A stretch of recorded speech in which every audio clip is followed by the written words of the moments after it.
looking forward to hearing more from the Prime Minister about his plan to secure Jamaica's prosperity and growth amid social and economic challenges, including crime, weapons trafficking, poverty, energy security, and the pandemic.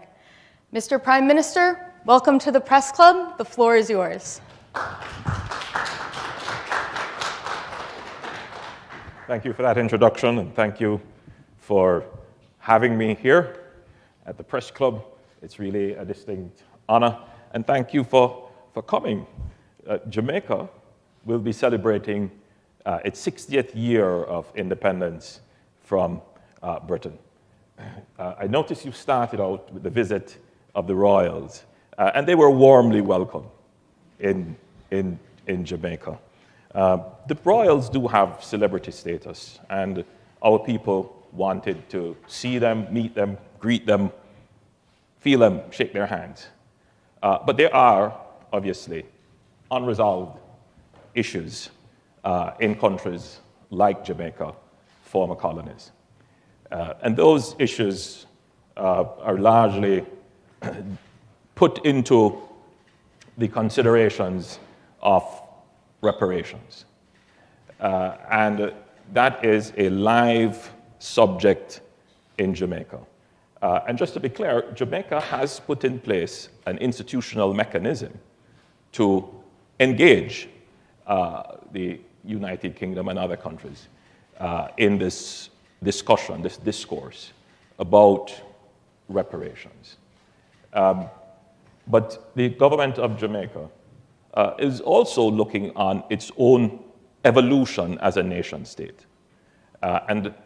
We got our independence in 1962, which meant that as an independent nation, we took care of our own affairs. One remnant of that era is that the Queen of England is also the Queen of Jamaica, represented in Jamaica by a Governor General, who is the head of our state. I am merely the head of the executive of the state, the head of the government.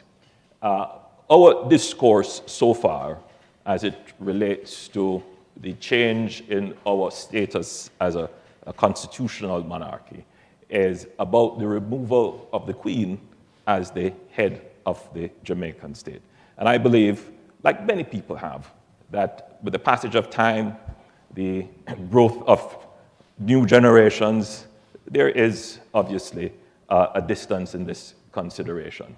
And most Jamaicans now believe it is time that we install our own head of state.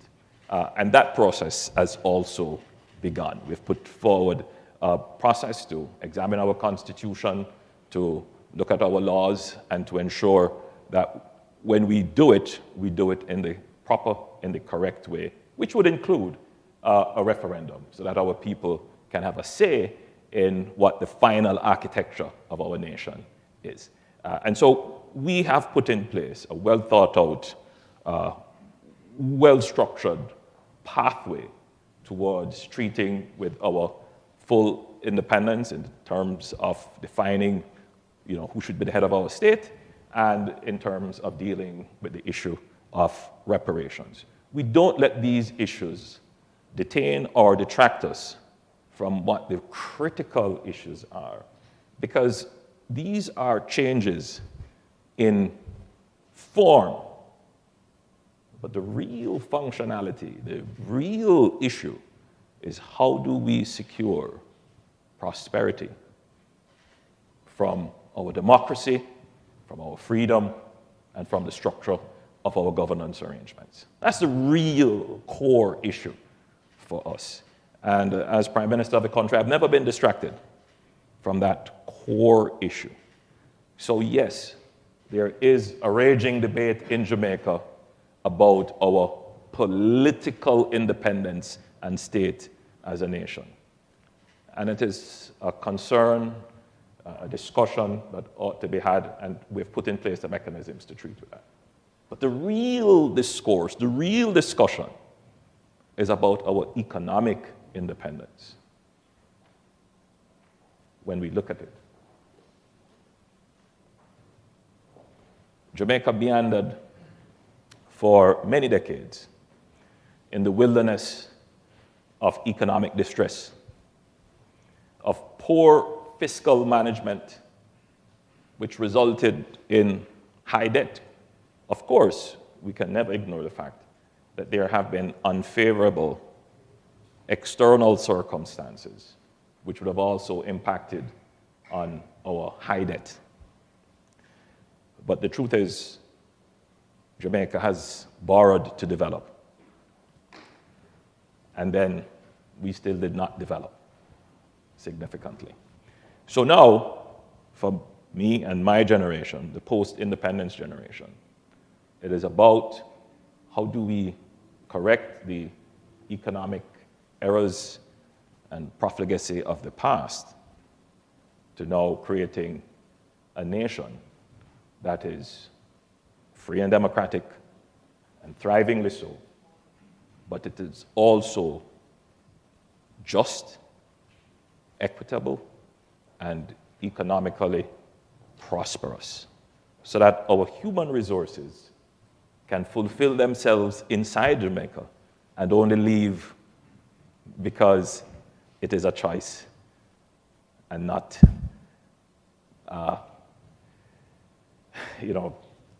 something they have to do for their economic survival. And that is the real challenge. How do we make Jamaica into the Singapore of the Western Hemisphere? That is a real discussion. Now, there are many entry points in history where Jamaica had the inflection to do that, where things were aligned for Jamaica to take off. And we saw that alignment in the decade of the 50s and 60s. We were right there. If you look at where Jamaica and Singapore were, a comparison that is made time and time again, we were right there. Singapore took the inflection and looked about their economic independence, and we took another inflection and meandered off. And we have paid the price for it. We have. Now, Jamaica is taking a very practical approach to its development. We recognize that regardless of the geopolitical issues that may exist in the world, the exogenous shocks that we have to withstand, things that happen over which we have no control or caused. But in spite of those issues, we recognize that it is important for us to build strategic partnerships with our neighbors and friends. That we have to use our presence on the global stage. We have to use our foreign policy to support our economic development. And that is what this trip is all about. Jamaica is a democracy by standards of universal adult suffrage now for more than 76 years. Jamaica is one of the 25 oldest democracies in the world. And I dare say that Jamaica is the oldest black democracy in the world. There is no question that Jamaica and the United States have shared values, shared ideals, and shared interests. But we've never been able to leverage that for our economic development. Jamaica exists in a neighborhood which we like to think of as a neighborhood of peace. And it is largely so. But you do see signs that there are potential for conflicts, and it is not an entirely democratic region in its composition. And it is a region that is open to many threats, primarily because of the inability of many states to control their borders and their territorial domains, particularly maritime domains. And that is as a result of weak economies that simply can't invest as much in national security. And that leads to the emergence of a kind of threat from narco elements that are evolving not just street crime level, but are evolving to corrupt governments and take control of governments, which could evolve into a narco-terrorist kind of activity, which we have to pay close attention to. And at the state level, you're seeing that play out in a high level of violence, in particular homicides. And you will see that this region has some of the highest homicide rates in the world. And that has an impact on the growth potential. People who are looking to invest say, yeah, it's a politically stable region, but is it safe?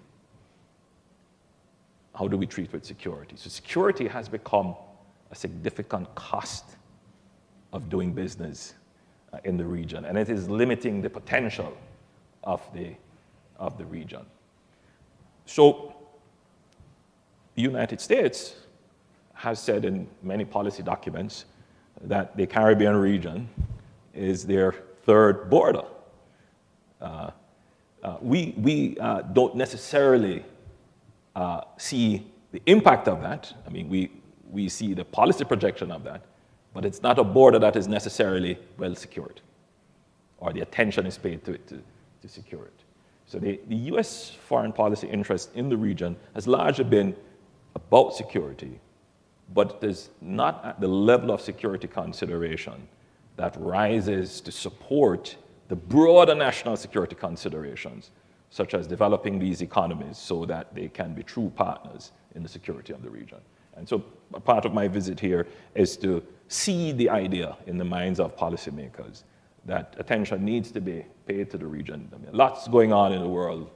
You know, this is your backyard, and you may think everything is safe, but pay some attention to the region and securing the region, not just from a security, military, police, law enforcement perspective, but from the broader economic perspectives, which is where real security comes in. But we have also made some other points in our discussion. You know, there are vulnerabilities existing in the region due to geopolitical actions elsewhere, which is reintroducing inflation, for example, into the economic considerations of governments that, you know, for the last decade, inflation was not really an issue. At least for Jamaica, it was not. We brought inflation down to below 5%. And now our inflation is trending way above that.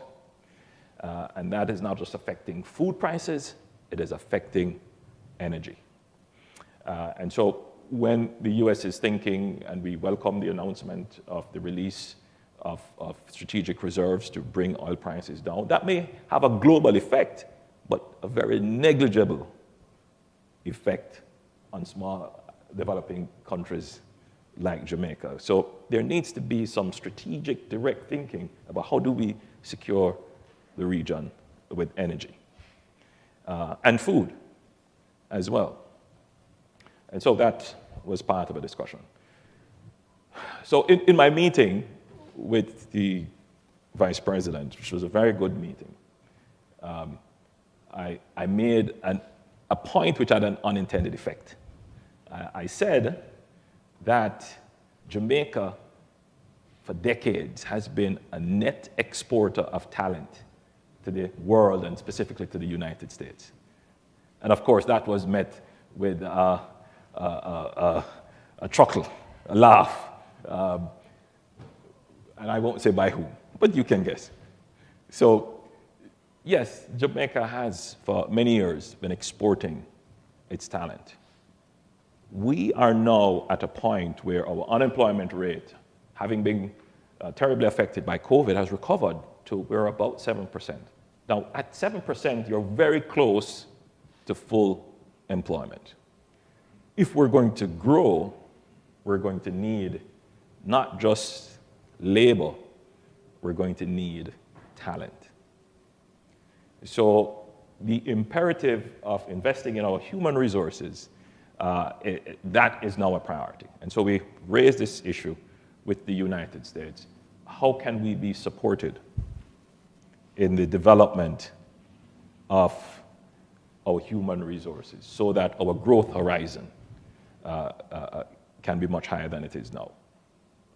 And I believe the point has gotten home, and I believe it was well received.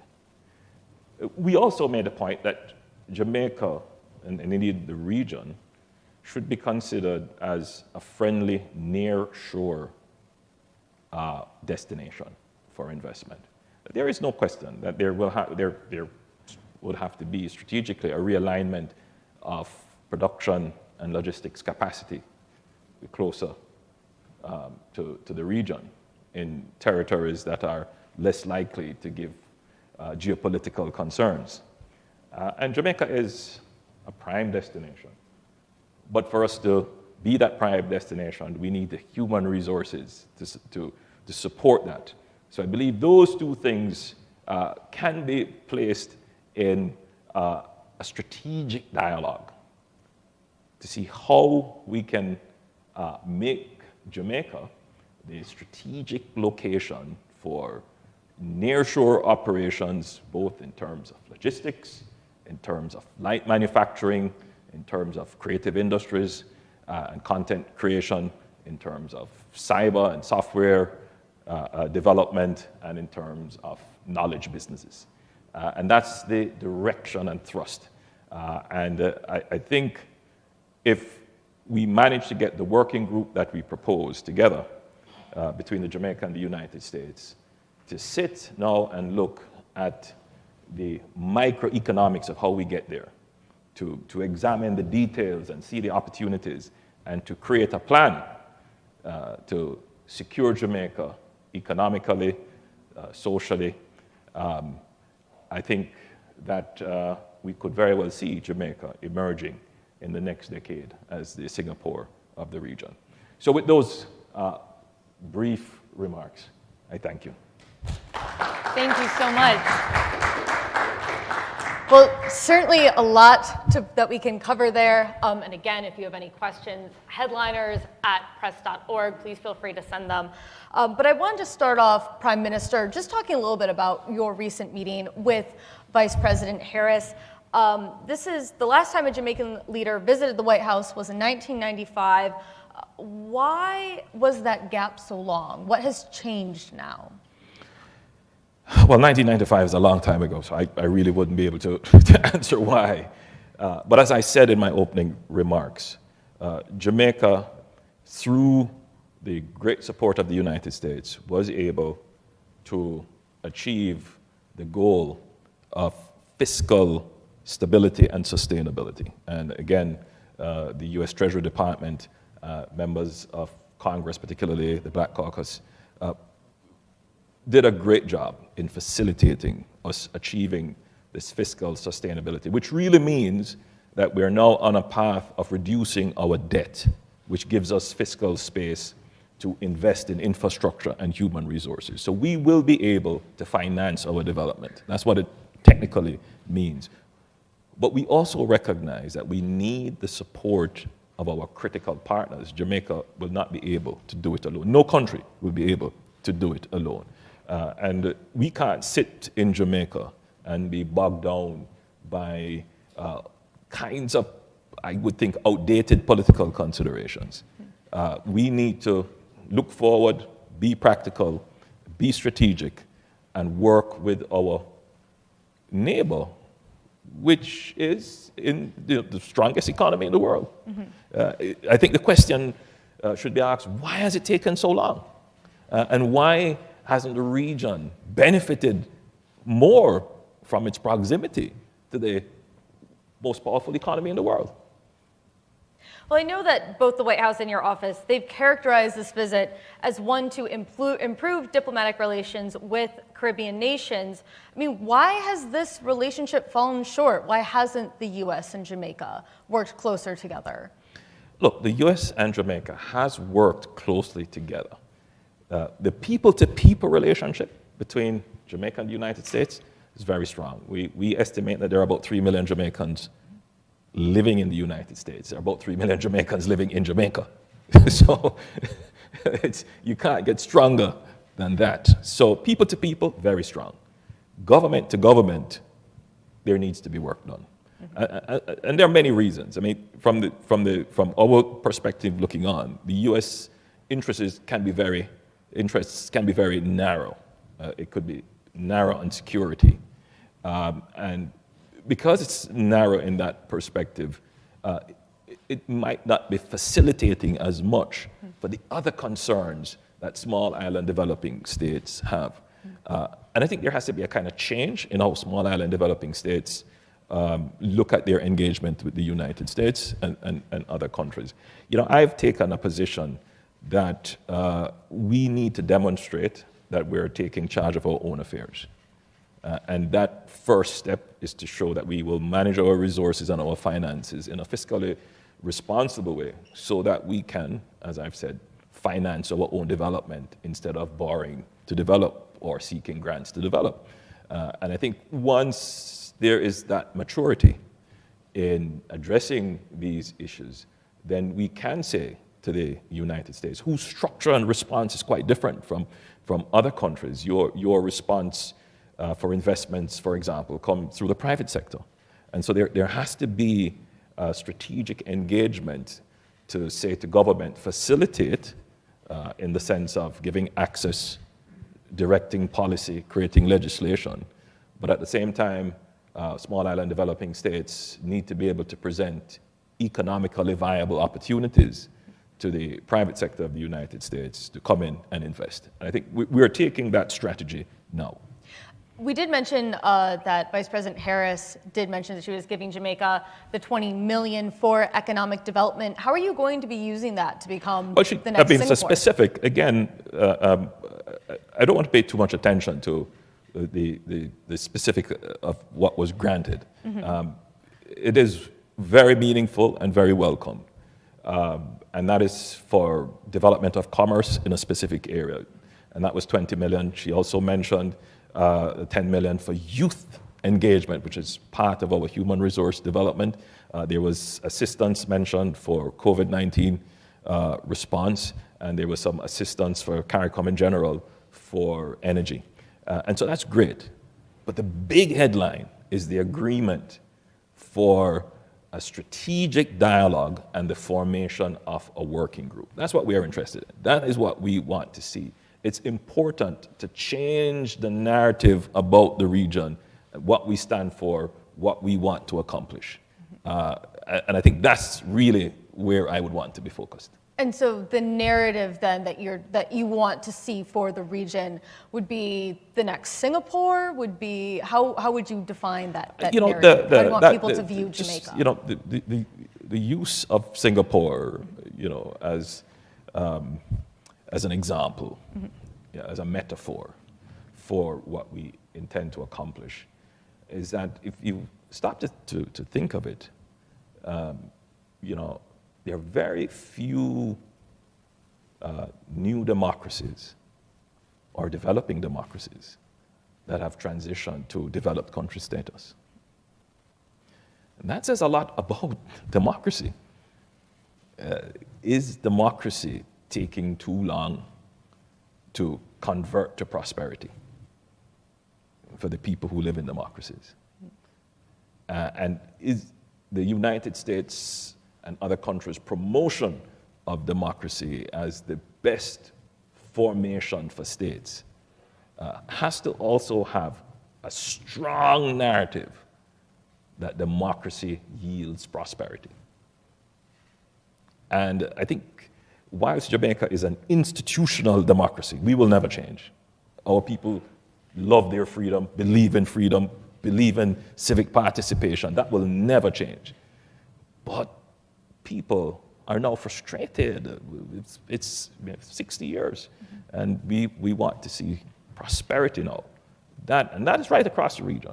And the lack of prosperity has caused an entrenchment of social issues. For example, high homicide rates, which are prevalent across several countries in the region. Crime, the entrenchment of crime, and corruption issues as well.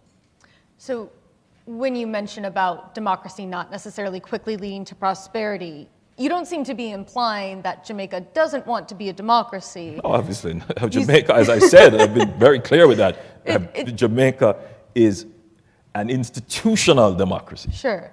It sounds like you're sort of more implying that the U.S. has even a greater interest than in helping other democracies to achieve that level of prosperity. Well, Would that be fair? my perspective is that it is easier with less resources for the U.S. to just shift a little bit more attention to the region and achieve the very goals that it wants to achieve than in other areas where it has spent trillions of dollars and will never have a hope of seeing democracy emerge. Does it sort of change the equation that Vice President Harris herself is Jamaican, that her father's Jamaican? No, I don't think so. I think Vice President Harris is an American and is looking for the interest of America. It really matters not where her heritage may be from. The whole American dream is that you have people from all over the world coming together to be Americans. And we respect that, we love that, we appreciate that. And we're not looking for any special favors. What we're looking for is a different thinking of the region, a different thinking about the region and how the region can be far more strategic in attaining the shared values and objectives that we all have. Got it. I also want to talk a little bit about the independence issue. Obviously, we're in the U.S., so we're pretty much pro-independence from Britain. We already did that thing. But you talked a little bit about unresolved issues, and I'm wondering if you can sort of get specific as to what those unresolved issues are. So, look, the United States got its independence, fought for its independence, and established itself as a republic, and a form of republic where the head of the state, the person or the office or the institution that represents the values and dignity and efficiency and justice of the state, that office is also the office that represents the efficiency and bureaucracy. So your president is both the head of the state and the head of the government. When we got our independence through a more evolutionary process from Britain, we maintained a structure where the head of the state remained the Queen of the United Kingdom.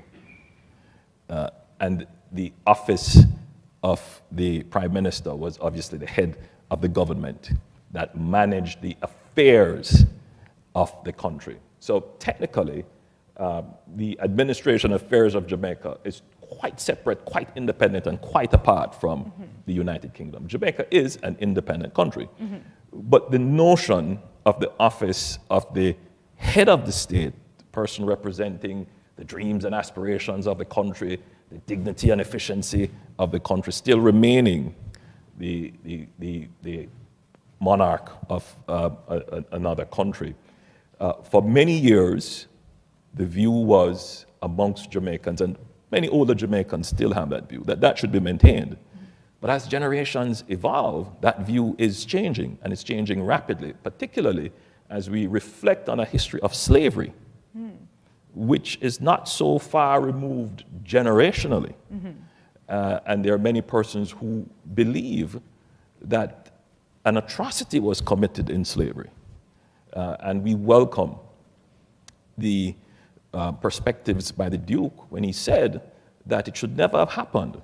You see, the thing is that your morality today goes back and not just forward. So if it is your moral standard today that it should not have happened, you can't say, well, it happened already, and therefore it was okay.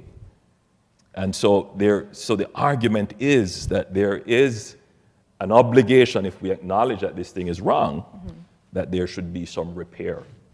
So you're making the argument here that there should be some sort of reparation. Of course, there must be some form of repair. But the challenge is how. And I'm not going to go into the minutia of what this is. I think there has to be a process, which I said in my opening statement, we have set a process in place. And there are many ways in which this repair can happen. For some people, they want an apology. For some people, they want to see investment in education. And some may be arguing, we've been giving aid how long, and therefore that has been going on, but without the acknowledgement. What I'm saying is there will come a time when these unresolved issues will have to be settled, but there's a process. What I don't want to do, which is what we keep doing as a nation, to get distracted from the real important thing, because real reparations is when we are able to stand up and say, we have achieved development, with or in spite of. And for my generation, the strong guiding passion is to see Jamaica develop, with or without. I know that you said you want to have a group actually convene on the idea of reparations and talk. No, we already have the group commissions in place, and they are working. I mean, is there anything that you specifically would like to see that you think would qualify as them making the proper repairs? I don't want to speak out of turn for what our commissions will do. But as I've said personally, and I've said it here as well, morality does not have a starting point and then extends into the future. If it is that it is acknowledged that what was done was wrong, then the obligation extends to the past. And we've seen this applied many times. Many other countries have looked at it. Now, it might be easier when there are specific issues that could be identified and quantified and dealt with. So what I would like to see our commissions do is look at specific issues that can be properly identified and quantified if the repair is going to be in financial terms. But there are broader issues that have been put in place, that have been thoroughly discussed, that could also be addressed by dialogue, by truth and reconciliation, acknowledgement. Is this a topic that you discussed with Prince William while he was visiting? Generally, and I must say that he was very graceful. I think they understand the issues at play, and they're very respectful of what is happening in countries like Jamaica. And I wish to point out here that, you know, our evolving process will make us no less a member of the Commonwealth. We will continue to be strong partners and participants in the Commonwealth. Our system of government, our system of laws, our customs and practices have served us well, and we will continue to be a part of that community. So if I can kind of square what you just said with your initial answer, it sounds a little bit like the idea for Jamaica to become a republic, to solidify the sort of ceremonial head of the executive and the actual head of the executive. Part of that has to do... We will not bring those together. What we will have is a head of state that is Jamaican, but we will continue to have that separation with the head of government being separate from the head of state. I see. And so this seems to sort of play into the idea of setting forth a new narrative for Jamaica. Yes. That's sort of all of the being a republic is a part of that, the financial development is a part of that, sort of reframing how the U.S. sees Jamaica and how the world sees Jamaica. Precisely. Got it. Moving on then, I did want to ask a little bit, particularly about the crime, because you mentioned the high homicide rates, you mentioned the concerns about the security. That does seem to be an impediment to have people really view Jamaica as a place where they can invest and they can engage in. What needs to be done to address the security concerns in Jamaica? Well, Jamaica first and foremost needs to take responsibility for its own security. And so we're not looking for anyone else to secure Jamaica's space. And we have done that. We're changing some of our laws, which the risk reward for crime in Jamaica, I think, was too low. So criminals, especially organized crimes who calculate their risk, would say, yeah, it's easier to commit crime. So we need to tighten up our law enforcement space, and we are doing that. We need to put more resources into law enforcement and our justice system. And this administration in Jamaica, more than any other administration, is spending significantly, whether it is increasing the capacities of our Coast Guard to manage our maritime and airspace, or increasing the capacity of our police force with vehicles, technology, and better working conditions. We have been doing that. But there is also a conversation that has to be had about violence. And violence has become a currency of social transaction. And there is no question that it has its roots in our history of enslavement. And we have not had, as a society in Jamaica, had this conversation about violence and why has violence become so ingrained. It's not a Jamaican problem alone. I mean, there are other countries with that problem. And we intend to do that. So I have established a commission on violence so that we can see how to change our legislation, how to change our education system and our justice system to treat specifically with the epidemic of violence. And it means, of course, dealing with specific issues such as violence against women and protecting women, domestic violence, violence against children, and all of those things are being addressed. So we're taking a comprehensive view on the issue of crime and violence. And for you, what is the biggest issue, security-wise, crime-wise, that Jamaica's facing right now? Because I feel like we've listed a number of them here in terms of, you said violence, you said women, you said children, but there's also been concerns with in terms of our national security, yes, at present? What's the one thing you think is like the biggest impediment for people investing in Jamaica? So the general level of crime, though crime itself is low, homicides are high. And so that becomes the headline. And so people see crime and violence, but crime generally is low. Homicide is high, and homicide is the ultimate expression of violence. And so for us, we need to treat with that. We need to bring our murder rates down. And I think that would be a massive win, because the murder rate is being driven by gangs. The gangs are economic formation.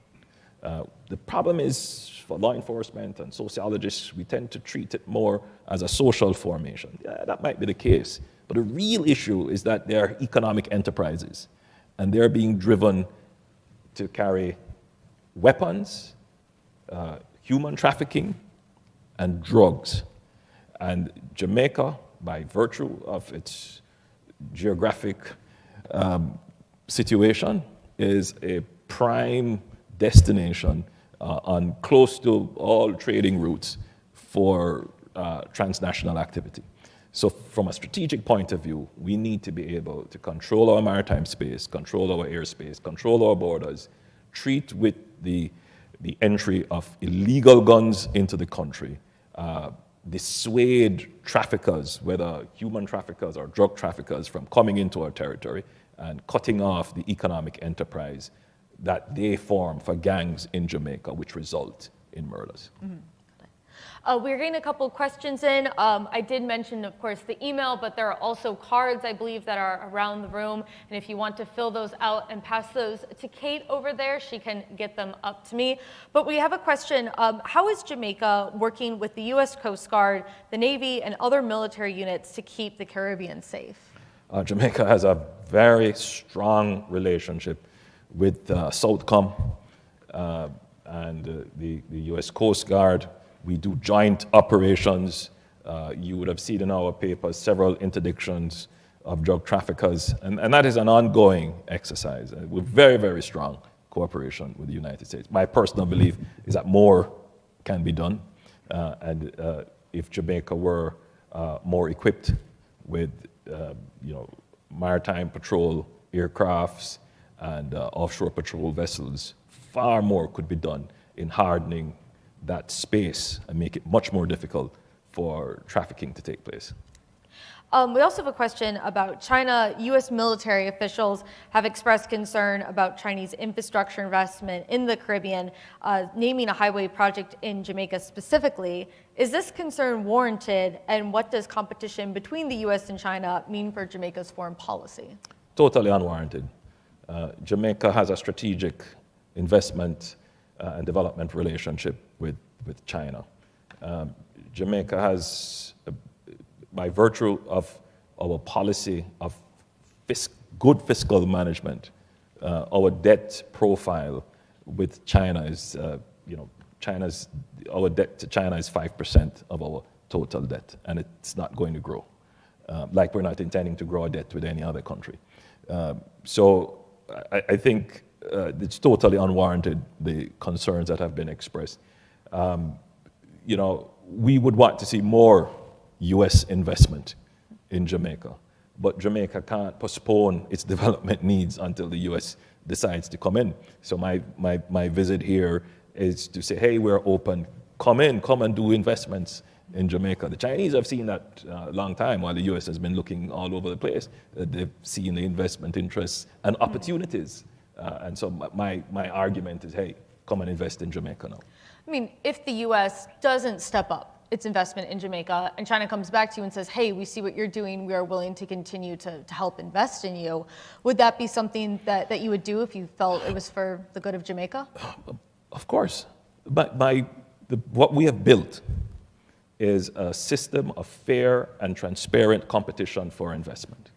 So we want all countries to see the investment opportunities in Jamaica and come and invest. So our investments will be all competed for through processes that meet international standards and through financing that meets international standards that are transparent and will not place Jamaica back in fiscal risk. And I think it would be just opportune for the United States to its private sector in particular, and I'm saying the United States, not the United States government, but for the United States private sector, to turn its attention to the near-shoring, geopolitically safe region, and in particular Jamaica, to invest. You also talked a little bit that at the White House, you presented an overall plan to secure Jamaica's prosperity and growth and the role that the U.S. could play. Can you just elaborate on that plan a little bit more, get a bit into the specifics? Right, so let's start with nearshoring. So Jamaica has a burgeoning industry in nearshoring. We have what is called business process outsourcing. So we do quite a bit of the lower level back office operations. And I'm going to stop you for a quick second here, just because I know we get a wide range of people who watch. Can you just very quickly define nearshoring? Right, so this is a market, a production capability that is close to a center of economic activity. Mm-hmm. So Jamaica, an hour and a half away from Miami, would be considered extremely nearshore. But there are differences in production costs, particularly in labor, and maybe differences in legislation which allow certain economic opportunities to arise. There may be even differences in taxation, even though that is quickly evaporating these days. But it is a way to strategically place production resources into these locations that will yield greater value for a country like the United States. So back office operations, we have many accountants, many lawyers, persons in IT who could do much of that back office operation at a much lower cost and higher productivity than you could get it done in the United States. But that has always been the case. And so you have shipped a lot of your production capacity elsewhere. But I suspect you're now finding that geopolitical issues can disrupt supply chains, and pandemics can disrupt supply chains, and that can have an impact on your economy. So it's a significant thought process that you would have to go through, obviously, to do some realignments into nearshoring. You did mention the pandemic. I know that one of the items that you and Vice President Harris discussed was continued support from the U.S. as far as vaccines and other support for battling COVID-19. Can you just talk a little bit about those efforts? I mean, where does Jamaica stand right now in really getting a grip on the virus? Well, very quickly, on behalf of the region, in particular CARICOM, we're very grateful for the support we've received from the United States with vaccines. Jamaica has done very well, I think exceptionally well, in managing the pandemic. If you look at our infection rates per 100,000, it would be much lower than the world average if you would take China out of that. If you look at our death rate per 100,000, much lower than the national, much lower than the United States. And we were able to do that by non-clinical measures in terms of social distancing, the curfews and so forth, mask wearing. And so the society was largely protected. In the initial stages, we had a high take-up of vaccines, but that has waned. We do intend to launch a new program to engage Jamaicans. There is a sense that the pandemic is drawing to a close, but there is a risk, and Jamaicans need to understand that this is not over, and therefore getting a vaccine is a very good way of ensuring that we actually bring the pandemic to an end in Jamaica, and that will be a focus effort of our Ministry of Health. To raise our level of vaccines. It feels a little bit like where the U.S. is at right now, to be honest. Do you know what percentage of Jamaicans are vaccinated at this point? Yeah, we're just over 25% at this point, and we're hoping to increase that, double that in the near term. I also wanted to ask just a little bit about, obviously, the group of Caribbean nations. You and some fellow CARICOM members, you faced criticism in 2020 when the Secretary of State, Mike Pompeo, met with just 4 members of the 15-member bloc. Barbados Prime Minister accused the U.S. of trying to sow division within the group. What's your take on that? What's the relationship like currently between all of the CARICOM members? We have an excellent relationship. We are a unified bloc, and because we face similar challenges, but there are differences in perspectives as to how we should engage. Jamaica's position is that we must always be engaged with the United States, and we believe that the best way to solve conflict, to bring resolution, is through engagement. And so my administration's position is we must always engage. We must always leave the door open for dialogue, and we must present ourselves, express our views, express them frankly, but never to say we won't engage. Have you seen the U.S. over time become more interested in engaging with Jamaica? You know, this is my 3rd tour, and I've made it a point that I need to be able to introduce myself and my administration to each administration, because what people don't understand is that the United States government is not monolithic. It's dynamic. It is always changing, and it has so many different layers. And so for a small country, you can be overlooked, and you need to be always upfront and present. So you need to speak with the Congress. You need to speak to the Senate. You need to meet with the executive. You need to talk to the secretaries. And sometimes you may have to dispense with protocols and walk the halls of power and speak to the people so that you are known and understood, and that will inform policy. I'm actually a little curious what you meant when you said dispensing with protocol. Yeah, because heads of state will always try to deal with heads of state and so forth. But understanding the U.S. machinery, it's important to be able to pick up the phone and speak to people directly. Have you found anyone particular within the U.S. government that has seemed particularly focused on assisting Jamaica at this point, either in this administration or there are previous many ones? people who are focused and many friends, but it would not be protocol for me to call their names. I don't know, you said you break protocol, just testing the waters here. So would it be safe to assume then that this isn't probably going to be your last trip to the United States? It would be unsafe to assume that. And I did want to go back to just sort of the start of our conversation when we were talking about the finances, when we were talking about the future of Jamaica. I mean, what do you sort of see as the next steps in the near term for what Jamaica needs to do to become what you're envisioning it as? So first and foremost, we need to have a plan to treat with the geopolitical and pandemic disruptions that are causing immediate threats to our economy through inflation and supply chain disruptions. So that's something that we've raised in all our meetings at all levels of the government that we have met with. Secondly, we need support, facilitation, fast tracking of our plan for our human resource development. The human resource development element is critical to the other element, which is to developing Jamaica as the friendly nearshore hub and a focus on the digital society and cyber. So those three elements, the security, the human resources, and the nearshoring, are where we are at this point. Well, I think we are sort of in the range of wrapping up. I don't know if we have any other additional questions at this point. I think I'm wondering also one more thing. What is sort of your big takeaway from your trip to the U.S.? Are there any particular moments or things that, conversations you had, things that you learned that you really consider one of the highlights of this most recent trip?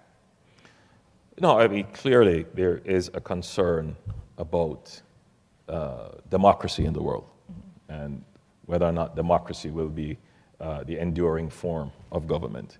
I think what the U.S. is realizing, especially in this era, is that democracy is not an inevitable state of nations, and that much more work needs to be done to ensure that democracies can transition into prosperous entities.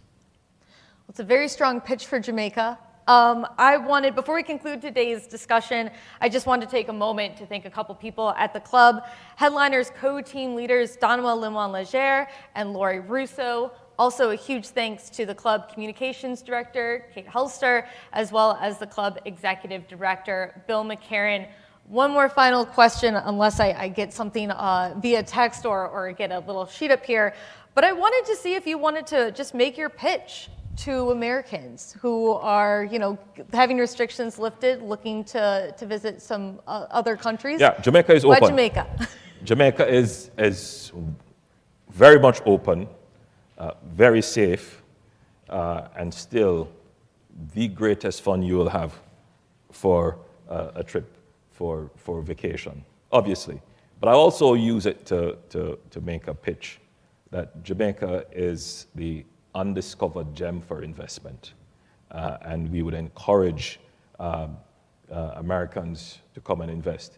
And I'll also make a pitch to our diaspora that is here. Take a second look at your home country and start making your investments there. Make it early. Well, Prime Minister, thank you so much for joining us. Pleasure is mine. The final thing I do will present you with the official National Press Club mug. Did we have any Jamaican gold for you? I believe we have some coffee. All right. I will do Jamaican coffee any day. Thank you. Thank you so much for joining us. Really appreciate it.